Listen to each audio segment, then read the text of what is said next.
প্রিয় দর্শক, শিং মাছের রেণু ছাড়ার পর যদি পুকুরে বৃষ্টি পড়ে তাহলে কি ব্যবস্থা গ্রহণ করবেন? তো আজকে সরাসরি আপনাদেরকে দেখাবো। তো এখানে আপনারা দেখেন যে বৃষ্টি পড়তেছে। এখানে দেখেন যে হালকা বৃষ্টি পড়তেছে। তো এখন আমরা বৃষ্টির জন্য যে পুকুরে রেণু ছাড়ছি সেই পুকুরে যেই পরিচর্যাটা করছি সরাসরি আপনাদেরকে দেখাবো। তো এখানে দেখেন যে মই টেনে নেওয়া হচ্ছে। তো পানিটা ভেঙে দেওয়া হচ্ছে। তো এখন আপনাদেরকে দেখাবো যে মইটা কেমন।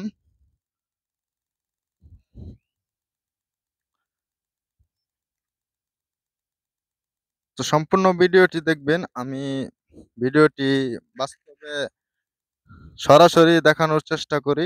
কারণ সরাসরি দেখলে আপনারা বিষয়টা বুঝতে পারবেন। আর সরাসরি না দেখলে কথাতে আপনারা বুঝতে পারবেন না।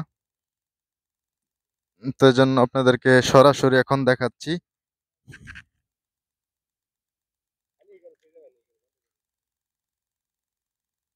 তো আবহাওয়া যদি খারাপ হয়, বৃষ্টি পড়ে তাহলে আপনারা পানিটা ভেঙে দিবেন।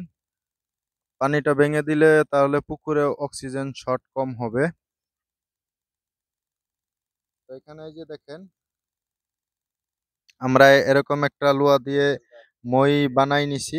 আপনারা চাইলে এই যে দেখতে পাচ্ছেন যে আমরা লোহার অ্যাঙ্গেল দিয়ে ওয়ার্কশপ থেকে মই বানাই নিছি। আপনারা চাইলে রড দিয়ে বানাই নিতে পারেন বা কাঠের বা বাঁশের মই দিয়ে বানাই নিতে পারেন। তো এই মইটা আপনারা পুকুরের মাটিতে টেনে দিবেন।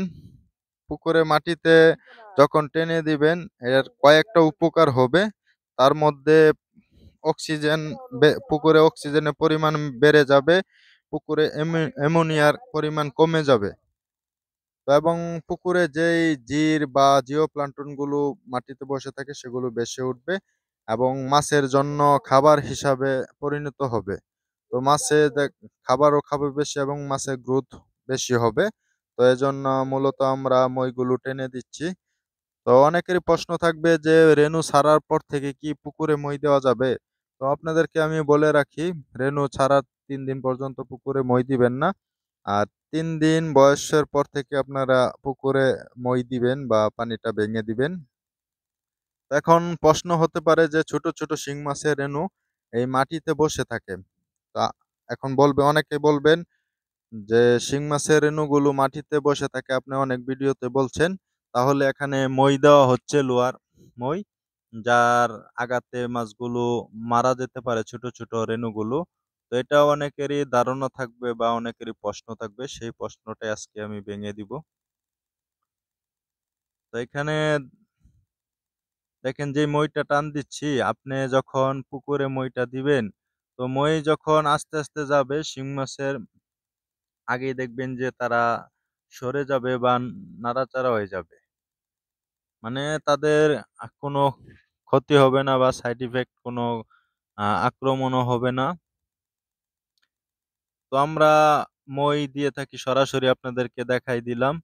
কারণ কেননা আপনারা বুঝবেন না। ইতিমধ্যে এর আগের ভিডিওগুলোতে দেখছেন যে শিং মাছ কিভাবে চেক করতে হয়, রেণু খাইছে কিনা বা কি খাবে, কখন খাবার দিতে হবে। তো ১ মাস পর্যন্ত কি পরিচর্যা করতে হবে আর আগের ভিডিওগুলোতে দেওয়া হইছে। তো এখন দিলাম যে পুকুরে বৃষ্টি হলে কি করবেন বা মই কেন দিতে হয় এই বিষয়টাও আজকে এই ভিডিওতে বলে রাখলাম। তো এরকম গুরুত্বপূর্ণ ভিডিও থাকবে প্রতিটা ভিডিওই, যারা বাড়িতে বসে শিং মাছের রেণু উৎপাদন করতে চান তাদের জন্য খুবই গুরুত্বপূর্ণ। তারা অবশ্যই আমার চ্যানেলকে ফলো করে রাখবেন এবং কমেন্ট বক্সে আপনার মতামত জানাবেন যে কোন বিষয়ের উপর ভিডিও চান বা কোন বিষয় আপনার অজানা, সেই বিষয়ের উপর ইনশাআল্লাহ ভিডিও করার চেষ্টা করব। তো সবাইকে ধন্যবাদ জানিয়ে আজকের ভিডিওটি এ পর্যন্তই রাখছি। আল্লাহ হাফেজ।